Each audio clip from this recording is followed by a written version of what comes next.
Eravamo appena partiti e dopo un pochino ci è arrivata la telefonata dell'allarme, per cui abbiamo girato la macchina e siamo tornati a casa e abbiamo trovato la casa aperta e tutte le luci spente. Doveva essere una breve vacanza di Natale in montagna, si è trasformata in una serata di rabbia e paura per una famiglia di San Biagio di Callalta, mamma, papà, 2 figli. I ladri hanno prima scavalcato la recinzione, poi hanno tranciato, probabilmente con una mazza, le 2 lanterne che erano rimaste accese. Volevano agire indisturbati. A qualche decina di metri ci sono altre abitazioni e questo a ridosso della postumia. È così che hanno forzato la porta sul retro, entrando in cucina e poi in tutte le stanze, camera da letto al primo piano compresa. Non solo, i delinquenti trovano il tempo di svitare altre lampadine e di spegnere tutte le luci, abbassando gli interruttori del quadro elettrico. Nonostante questo, il bottino è nullo, non trovano né oro né contanti. Mentre l'allarme continua a suonare, si danno alla fuga. Restano i danni e un sospetto, quello che i malviventi siano entrati in azione dopo aver visto l'auto lasciare l'abitazione.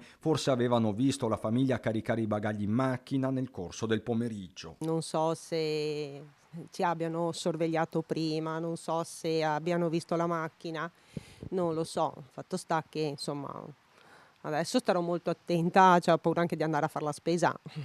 Quindi non è solo la vacanza di Natale rovinata, è Certo. qualcosa di più. Certo, certo, perché ti senti comunque violato in quello che è il tuo la tua casa. Stato d'animo comune a San Biagio, nel mirino da settimane dei ladri da Cavrier a Rovarè, con il sindaco che parla di controlli potenziati sia da parte di carabinieri che polizia locale. Altri investimenti li stiamo facendo proprio sulla videosorveglianza, abbiamo appena implementato con 2 videocamere e all'inizio del nuovo anno ce ne saranno ulteriori 2.